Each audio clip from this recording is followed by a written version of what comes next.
Coba kita tutup mata sebentar. Jauh sekali ke belakang, bukan ratusan tahun, tapi jutaan tahun yang lalu. Lupakan gedung tinggi, lupakan jalan aspal. Pulau Jawa saat itu masih sangat liar. Udaranya lembab, hutan hujannya lebat dan gelap, dan di kejauhan, gunung-gunung berapi aktif terus-menerus memuntahkan abu ke langit. Disinilah cerita kita bermula, di tepian Sungai Bengawan Solo Purba yang arusnya deras.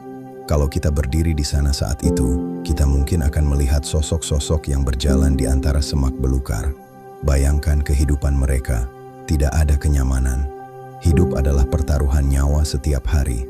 Mereka adalah pemburu dan peramu sejati. Tangan mereka kasar, menggenggam kapak perimbas, batu sederhana yang ditajamkan sekadarnya untuk memotong daging buruan atau memecah tulang. Mereka nomaden, terus bergerak mengikuti arah migrasi hewan, tidur di bawah bintang, waspada terhadap hewan predator dan bahaya lain yang mengintai. Waktu bergulir, ribuan tahun berlalu seperti kedipan mata. Manusia yang nomaden perlahan menghilang, digantikan atau berevolusi menjadi masyarakat yang lebih cerdas. Kita masuk ke era di mana manusia mulai ingin meninggalkan jejak yang abadi.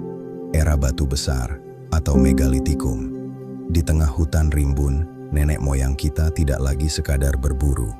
Mereka mulai menumpuk batu, menyusun punden berundak raksasa yang menjulang ke langit. Ada spekulasi gila di luar sana, tapi satu yang pasti, ini bukti bahwa mereka sudah punya sistem, punya pemimpin, dan punya gotong royong yang luar biasa. Bayangkan logistiknya. Mengangkut ribuan ton batu tanpa truk, tanpa crane, itu adalah mahakarya dedikasi dan spiritualitas. Salah satu mahakarya tersebut masih bisa dilihat saat ini. Sekitar tahun 2000, sebelum Masehi, cakrawala Laut Utara Jawa mulai dipenuhi layar-layar perahu. Mereka adalah leluhur bangsa Austronesia. Gelombang migrasi dari daratan Asia Tenggara yang membawa revolusi terbesar dalam sejarah manusia saat itu. Teknologi, bukan gadget, tapi teknologi pertanian dan maritim. Mereka tidak lagi hanya memungut apa yang disediakan alam. Mereka mulai memaksa alam untuk menyediakan makanan. Mereka membawa bibit, mereka mengenal musim tanam, mereka menjinakkan hewan. Hutan dibuka menjadi ladang. Disinilah Jawa yang kita kenal mulai terbentuk. Desa-desa permanen muncul. Asap dapur mulai mengepul setiap pagi di tempat yang sama. Bahasa yang menjadi cikal bakal bahasa daerah kita mulai dipertuturkan. Mereka pelaut ulung yang menavigasi samudra hanya dengan melihat bintang. Di zaman ini, peradaban mulai mapan. Masyarakat Jawa kuno saat itu sudah makmur dengan pertaniannya, tapi mereka masih terisolasi dalam kelompok-kelompok suku. Mereka punya kepercayaan pada roh nenek moyang, tapi belum ada sistem tata negara yang besar dan tertulis. Sementara itu, di seberang lautan, dunia luar sedang berubah cepat. Pedagang-pedagang asing mulai berdatangan karena angin muson, dan yang paling berpengaruh adalah kedatangan pedagang dari India.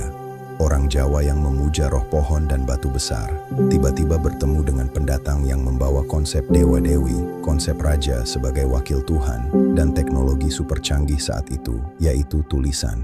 Disinilah mitos dan sejarah berbaur. Kita mengenal legenda Aji Saka. Aji Saka datang ke Jawa mengalahkan Dewata Cengkar, raksasa pemakan manusia. Ini metafora yang indah. Dewata Cengkar bisa kita artikan sebagai zaman kegelapan, hukum rimba, atau sifat buas manusia yang belum beradab. Aji Saka datang bukan membawa pedang, tapi membawa simbol pengetahuan, kecerdasan, dan tatanan baru. Bagaimana masyarakat lokal menerima hal baru ini? Apakah mereka menolak? Apakah mereka perang? Masyarakat Jawa tidak membuang kepercayaan lama mereka, tapi mereka mengawinkannya dengan budaya baru. Kisah Aji Saka yang membawa aksara Jawa yang kita kenal sebagai Hanacaraka adalah simbol dimulainya era sejarah. Tahun 78 Masehi yang ditandai sebagai Tahun Saka dianggap sebagai tonggak di mana Jawa mengenal tulisan dan masuk ke dalam peta peradaban dunia. Peradaban terus berkembang. Masyarakat Jawa mulai terbiasa dengan perdagangan. Beberapa pedagang mulai menetap, berbaur, dan membawa pengaruh. Dari sini sejarah dan peradaban kerajaan-kerajaan besar mulai terbentuk. Salah satunya kerajaan tertua dan misterius bernama Salakanagara.